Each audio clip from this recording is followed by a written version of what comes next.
Good morning. Welcome to the Uncommon Truth. And journeying with us today as we continue to pursue purpose and the principles of performance that will help us all live our ideal form of life. I'm on the road today, so the camera and stuff isn't all functioning as perfect, but the fact of life is we just improvise, adapt, and overcome. So Bob and I today are really grateful for you joining us and discussing the uncommon truth about energy health and another global health pandemic, diabetes. Today we're going to talk about health and how the invisible controls the visible. And in my opinion, health is the alignment of our body, our mind, and our spirit. And this enables us to live with peace and contentment and ultimately fulfillment as we try to live our ideal form of life. I heard a saying once, and it really stuck with me all my life, Bob, and that is that health is the crown that only the sick can see. So today, Bob and I, we're going to discuss health. What is it really? And what is it for you? And how do we get it? So Bob and I are going to start out by basically sharing our health story in our life. My diabetic story is where we'll begin then. So I've always been an active individual. When I was young, I played high-level hockey. I competed in track and played football and rugby through high school. And I was basically a fierce competitor and always maintained quite an elite physical condition in my body. Never had really any health issues. I never got really sick. I was athlete of the year multiple years, all through junior high and senior high school. When I left school and began my life in the professional career, I became a police officer. And as a police officer, I took my health and my fitness extremely seriously and won the most, physically fit officer award and in the academy and held the record for the police officer fitness test, which has been beaten since then, all these young studs. But the fact is that I maintained a high level and a high standard in my physical fitness, my eating, and everything. I was 26 years old. I had one son. I was married, and I thought I had life by the tail. And literally, out of the blue, I started to feel tired, fatigued. I didn't understand why. I was eating well. I couldn't stop drinking. I was drinking water and all kinds of different beverages, just non-ending peeing. And I was starting to lose weight. And ultimately, within 4 weeks, I'd lost over 40 pounds.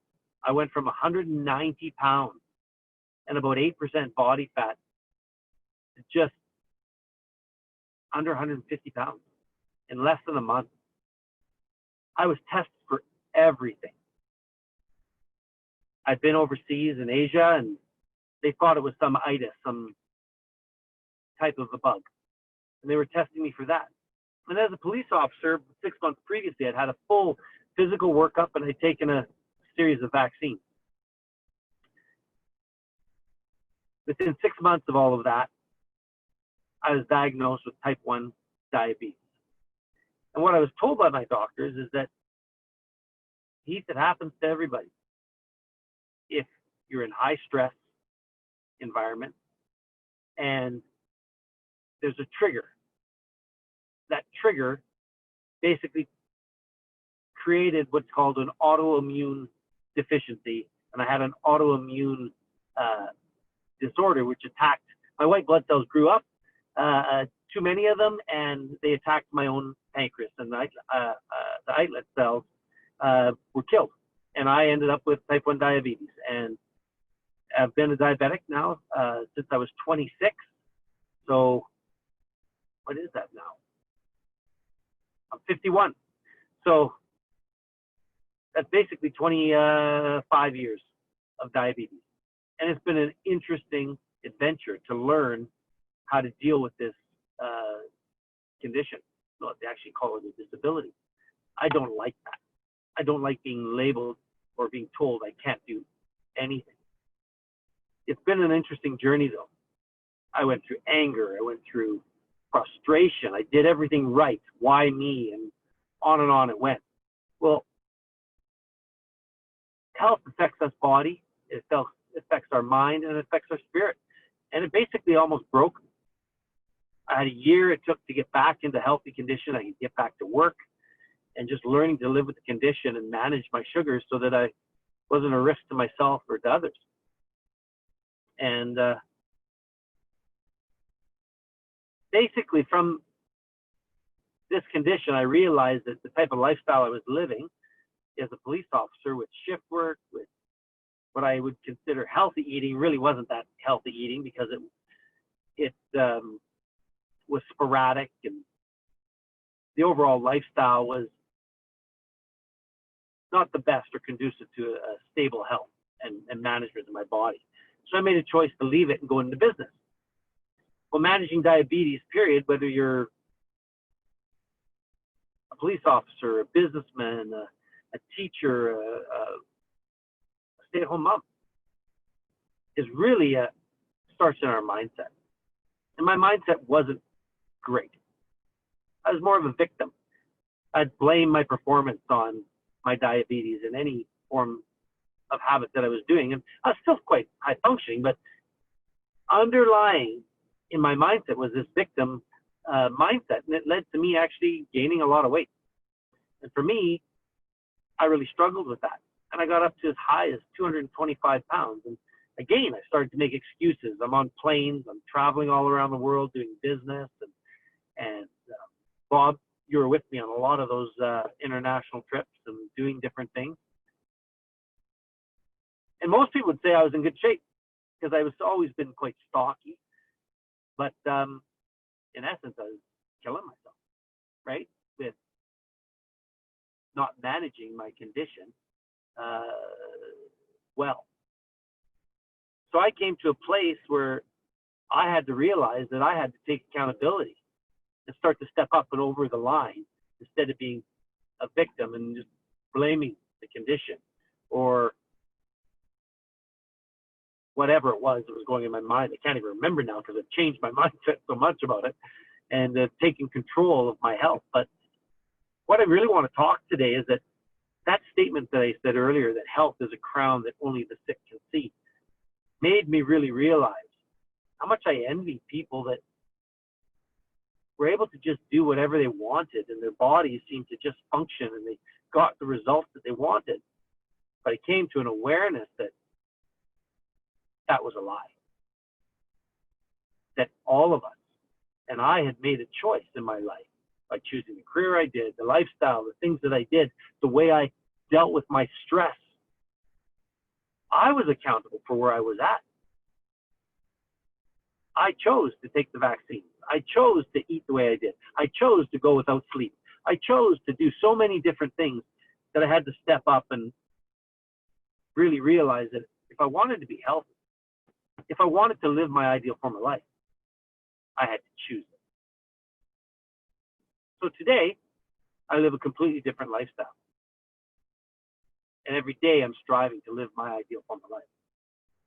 And we'll dig into that a little bit more as we talk today, Bob and I, about health and about diabetes and how it impacts all of us.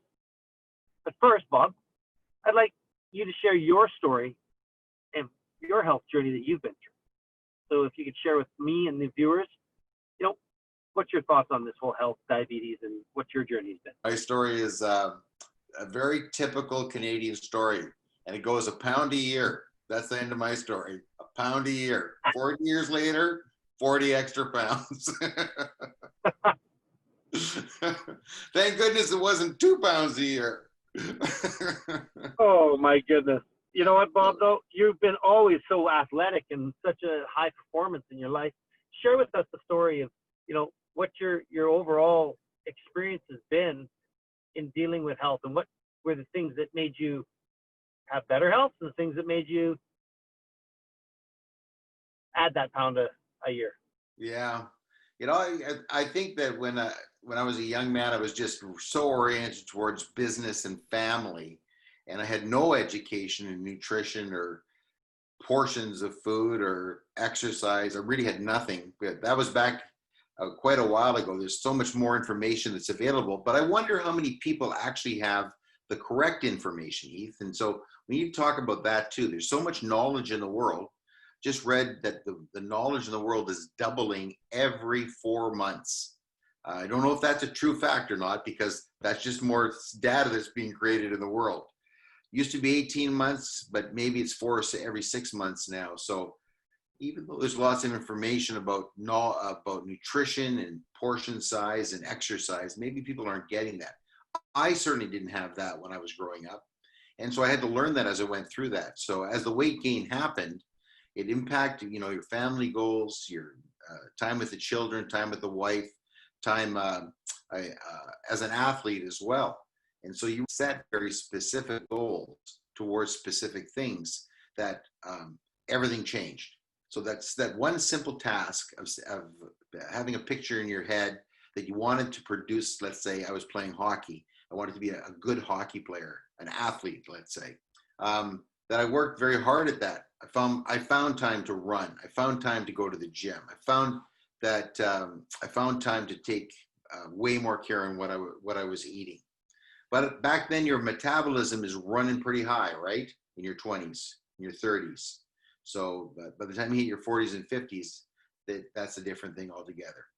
The other learning that I had, and I'll pass this back to you, my friend, is that it's not only about the physical health. We're talking about health overall. That in fact, there's the mental health aspect, there's the emotional health aspect, and there's the spiritual health aspect too. So I felt that if I didn't want to be exhausted, if I didn't want to be tired, if I didn't want to be sick to my stomach, if I didn't want to be sad or angry or afraid or full of anxiety or feel bloated or feel heavy, it wasn't just the physical aspect. It was mental, spiritual, and emotional. All these things had to be addressed as a healthy, I want to improve this health portion. So here I am today, just crested 60, 61 and crashing on a 62. And I feel mentally, emotionally, and spiritually stronger than I've ever been. And physically as well. I just put down my stats for what I'm doing in the gym and how many Ks that I'm producing on hikes and bikes in the week. And I'm pretty impressed. There's not many 61-year-olds, I don't think, out there that are doing what I'm doing. I've still got a lot of improvement, but I've got those goals. So very excited about the next decade. That's awesome, Bob. I appreciate you. Thank you for sharing that. That's so many great points that you've just made. So we're going to get back then. We're talking about health. Let's just quickly define health, as I usually do, like to define the topic based on what Webster and Google says.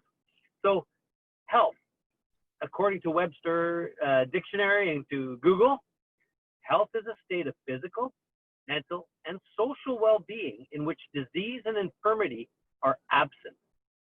It's also stated that it's being free from illness or injury, a person's mental or physical condition. So basically, the lack of health is really a disability. It's taking away our ability to have physical and mental conditions that ultimately stop us from having the ability to move, to have our senses working for us, and be able to do the activities that we love to do in our life. Exactly. And Heath, you think about it in a practical way, right?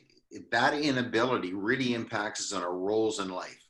So if we're working in a work environment, or we're leading a team, or we're leading a department, or we're in my case, a husband or a father or a community leader or a coach or something like that, those are the areas that you want to have high performance. And if you don't have that health, it's really hard to perform.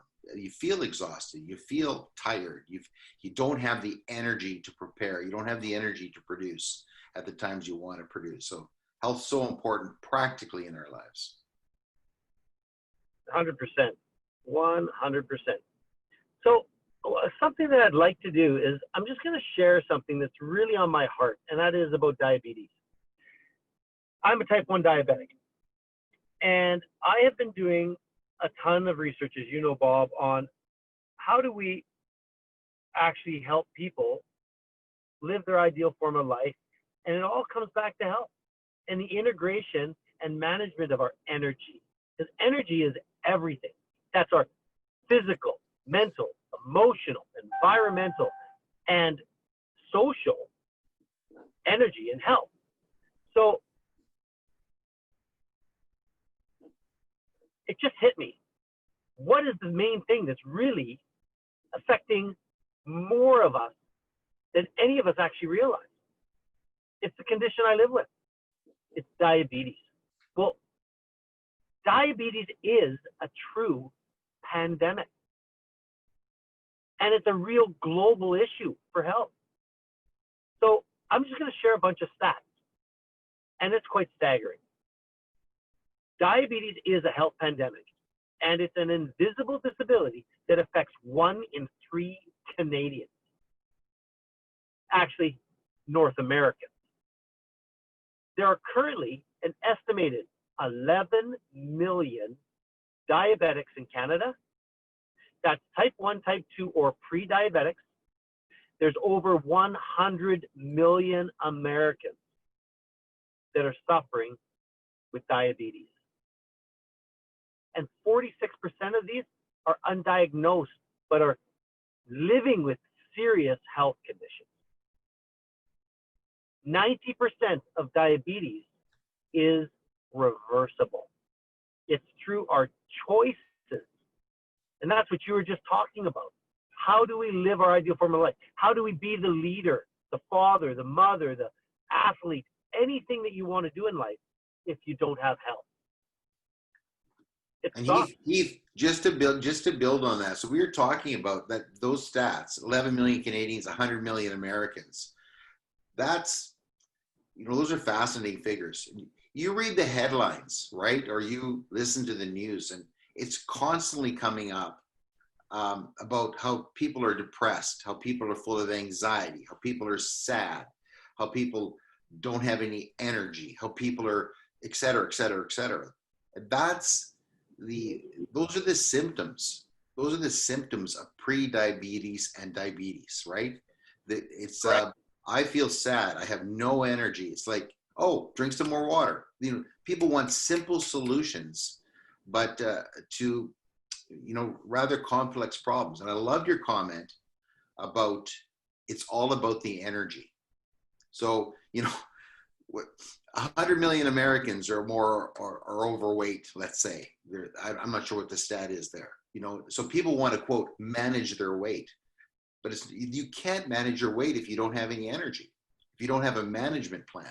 It's more complex than, I've done this too. You did this as well. You just, in your story, you said the same thing, man. I started to gain weight.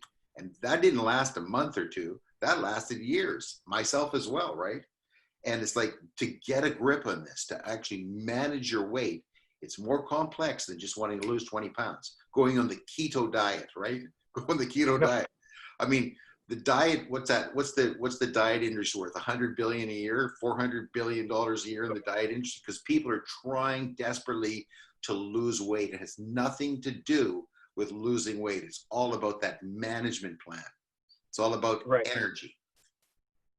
Well, and Bob, you and I do a lot of work in the corporate and professional side as well, with leadership and team training and really affecting our personal and professional lives. There's nothing that we do. They're both interconnected. You can't take yourself out of the professional game. And likewise, you can't take the person out of the professional game, right? So I think us understanding what the leading causes of diabetes and really the leading causes of the loss of health are the following.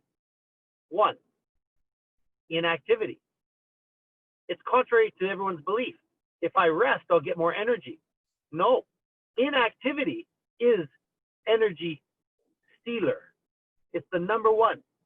We have a sedentary life is a choice.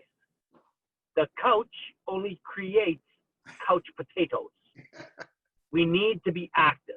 So the second cause is unhealthy eating choices. Nobody, well, I shouldn't say anybody, our parents did force us to eat certain things. And unfortunately, it was usually green beans, it was squash, it was healthy choices that they were trying to teach us to eat. But we just wanted the hamburger or the cake or the ice cream. But our choice of what we put in our mouth is the fastest way to actually heal us. So unhealthy eating choices, number 2 cause of diabetes.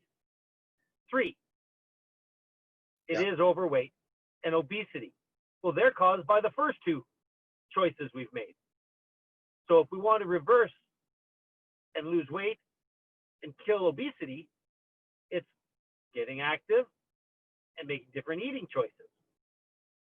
So the 4th, which I was shocked at, but we all know it, smoking.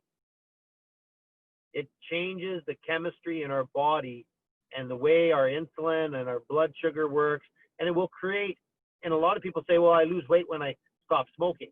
Well, it's actually not that. It's the hormonal changes that are happening with the toxins that are being put in, and it's a false weight loss, so you can eat what you want in that area, but that's another whole topic. And the 5th is actually aging. Just getting old. Diabetes comes with aging. And there's some really critical stats and studies that have been done. And just in 2019, Diabetes Canada did a complete study on the cost of diabetes and the leading causes of it. And they did a whole Ipsos public opinion poll on it. And do you know that less than 50% of Canadians can even identify less than half of the early warning signs of diabetes? Thirst, blurred vision, fatigue, all of these types of things that are happening, rapid weight gain or loss. Only 33% of Canadians are aware that stroke is a complication of diabetes. And only 40% of Canadians even knew that heart disease is a complication of diabetes. So here's some, just to conclude on some facts. The complications related to diabetes are serious and life-threatening.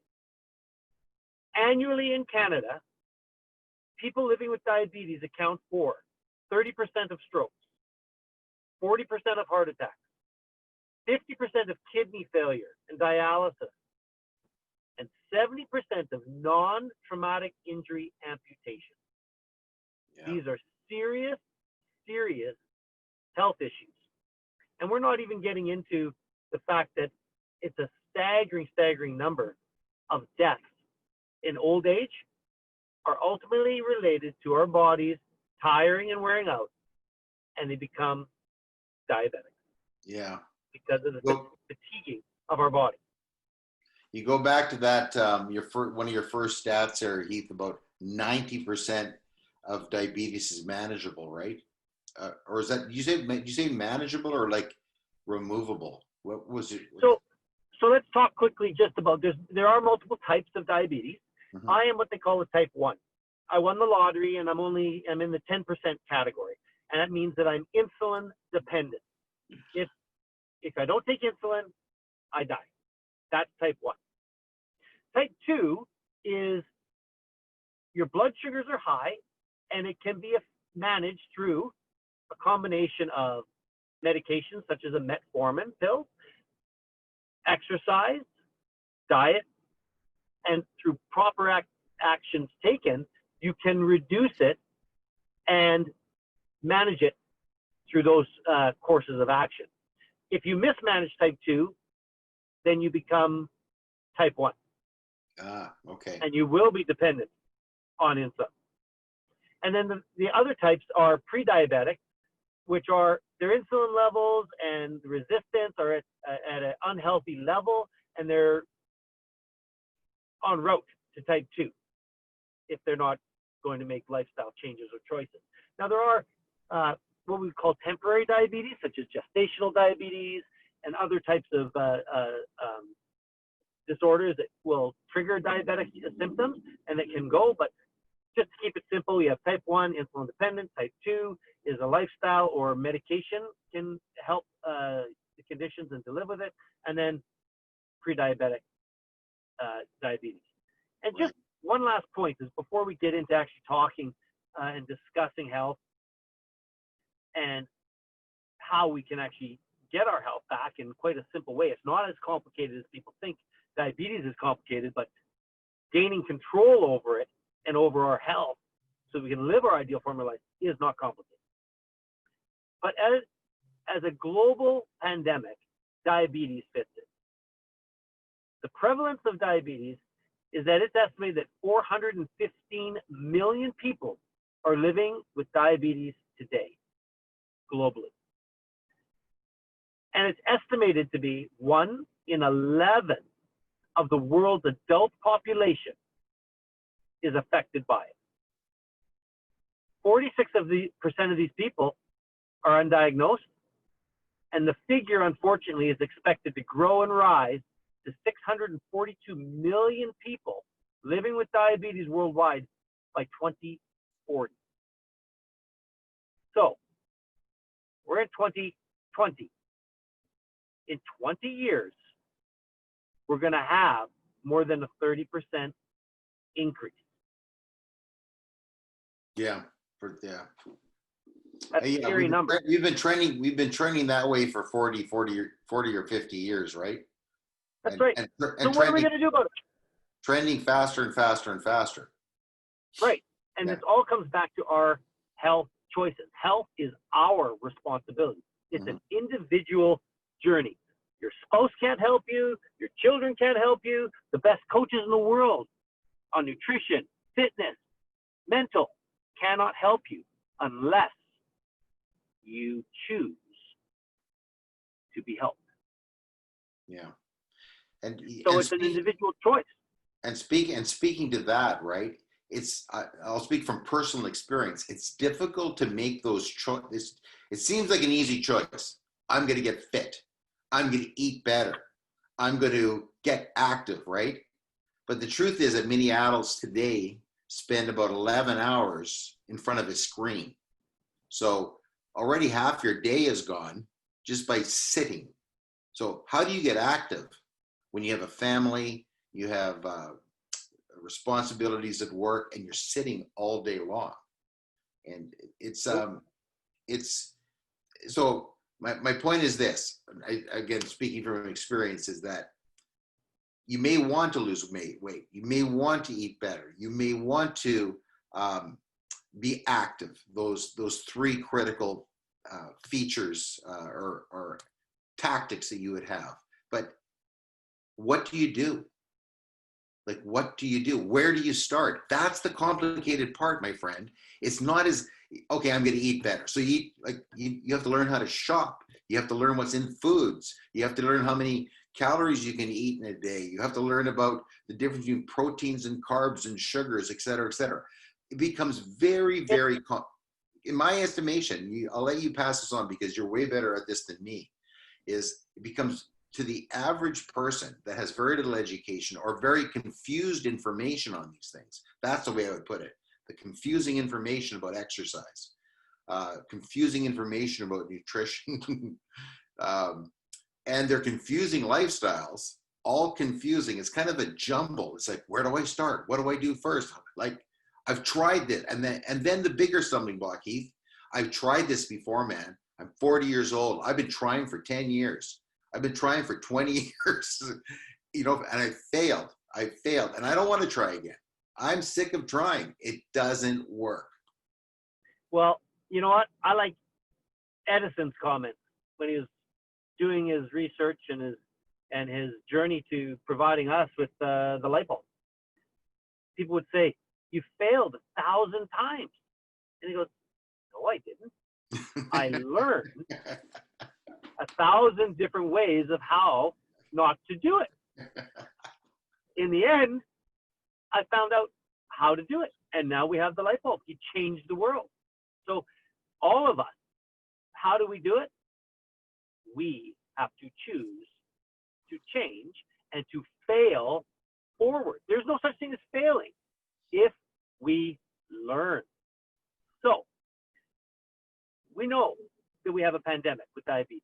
And we know that it's going to affect almost all of us at some point in life, if not personally, in someone in our family or someone that we love. But ultimately, health is a choice.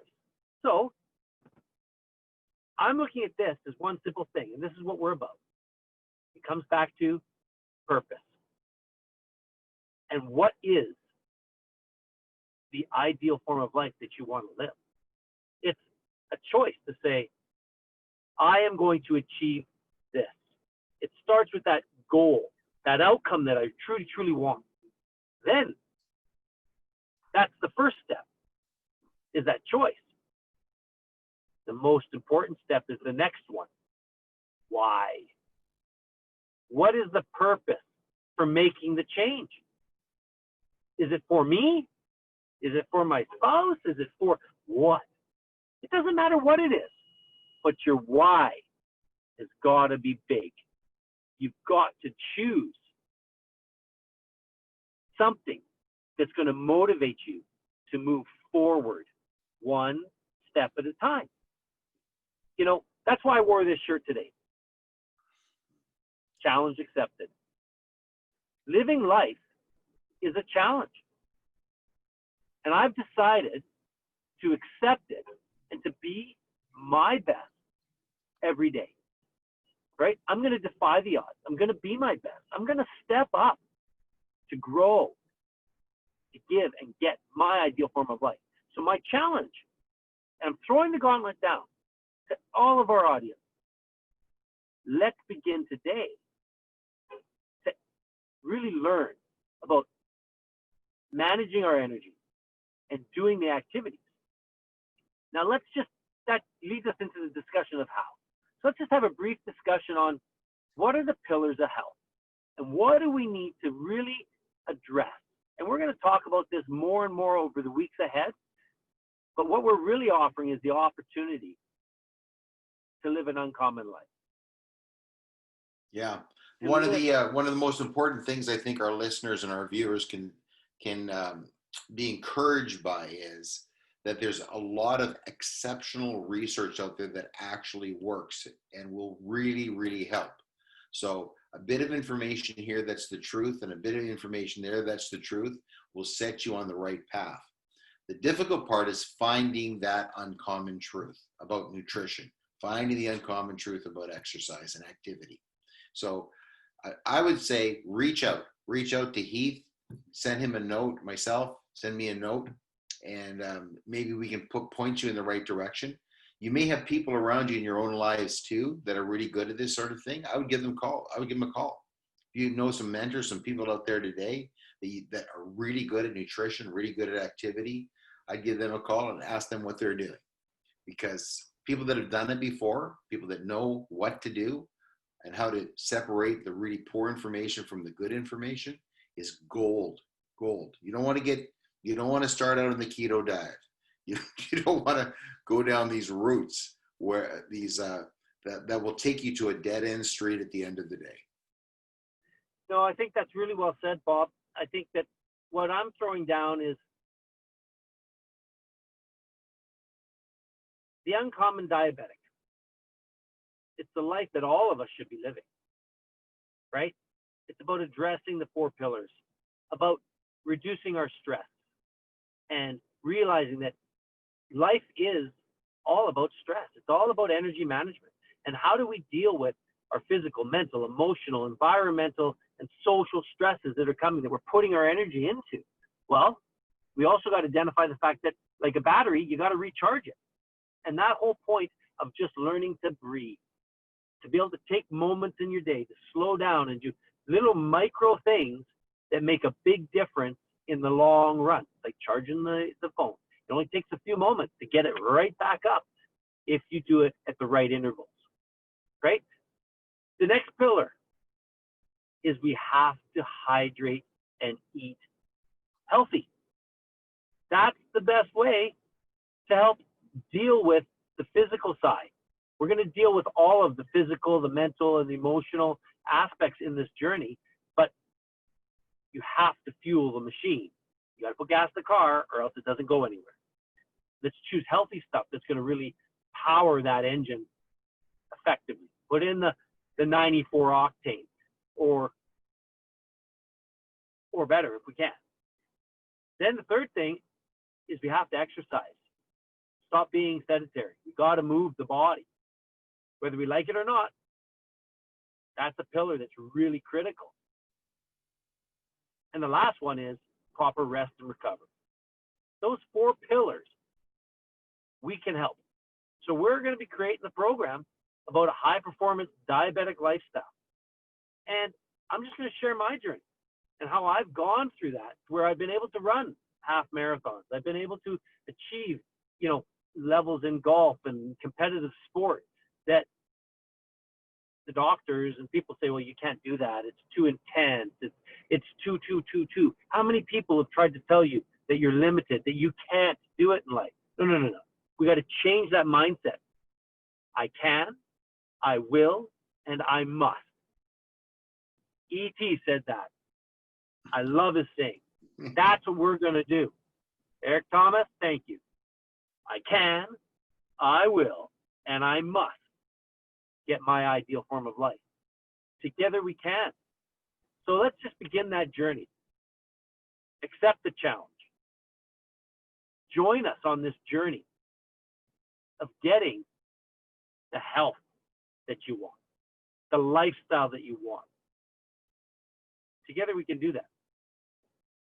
Bob, what are your thoughts on those 4 pillars, and what is it that we really need to choose to move forward and get the health and the energy that we need to have that uncommon life?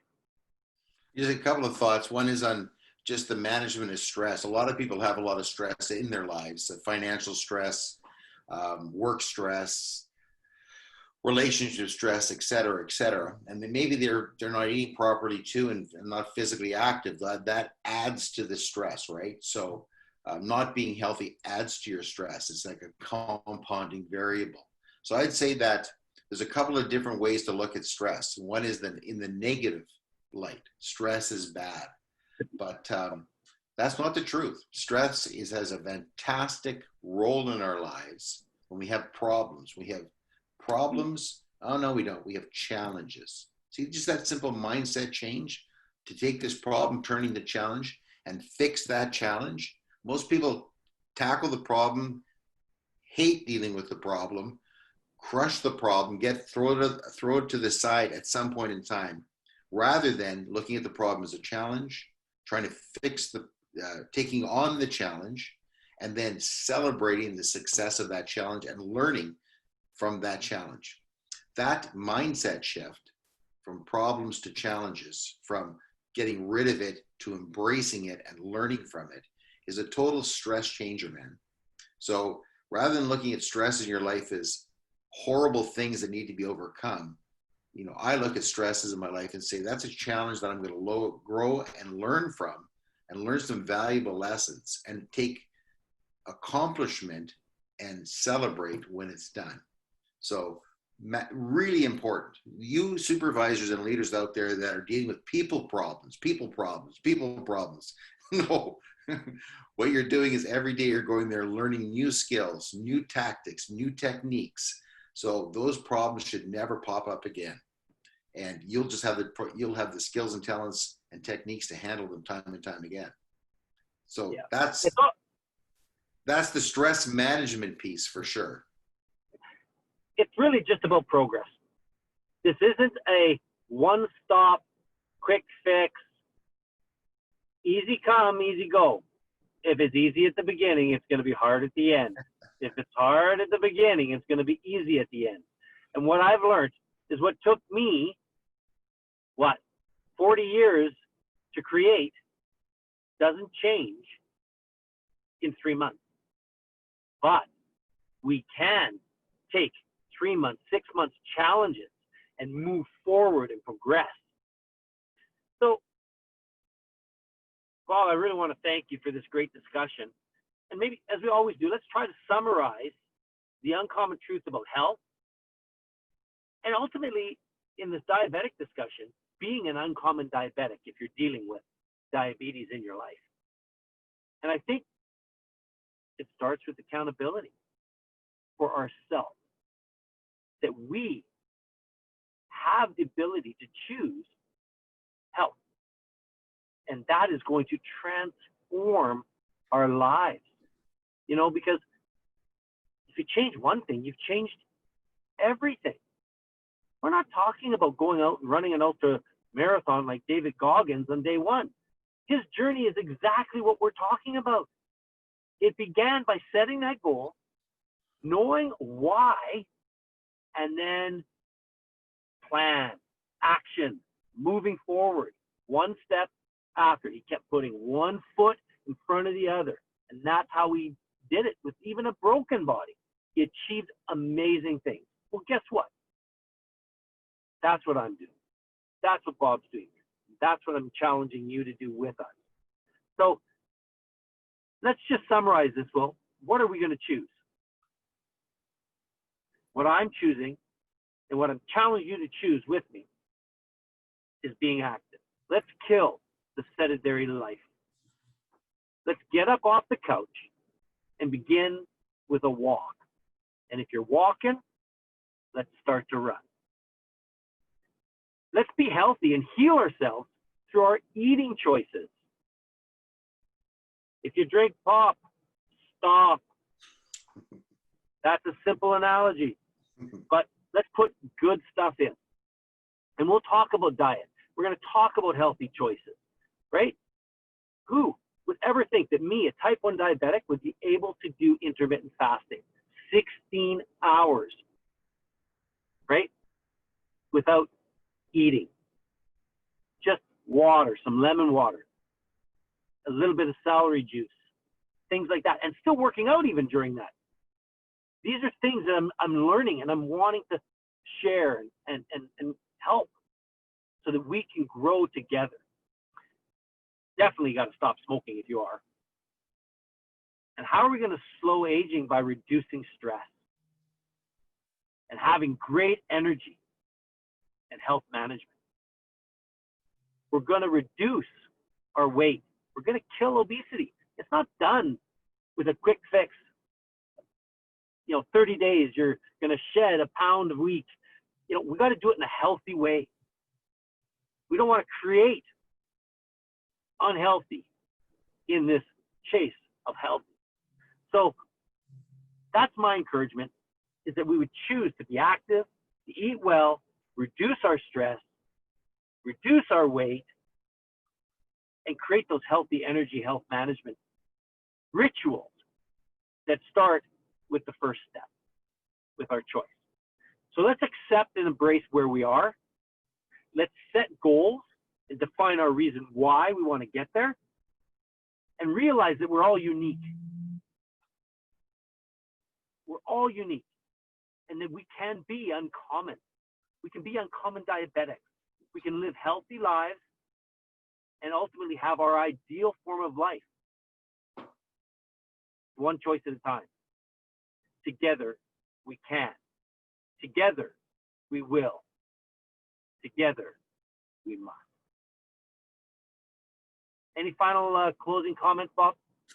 Yeah, I would just say to the listeners and to the viewers that if listening to your body, observing yourself during the day is really important. So if you're feeling sad, if you're feeling depressed, if you're feeling anxious, if you're feeling bloated, if you're feeling heavy, if you're feeling tired, if you're feeling exhausted, these are the feelings that we have.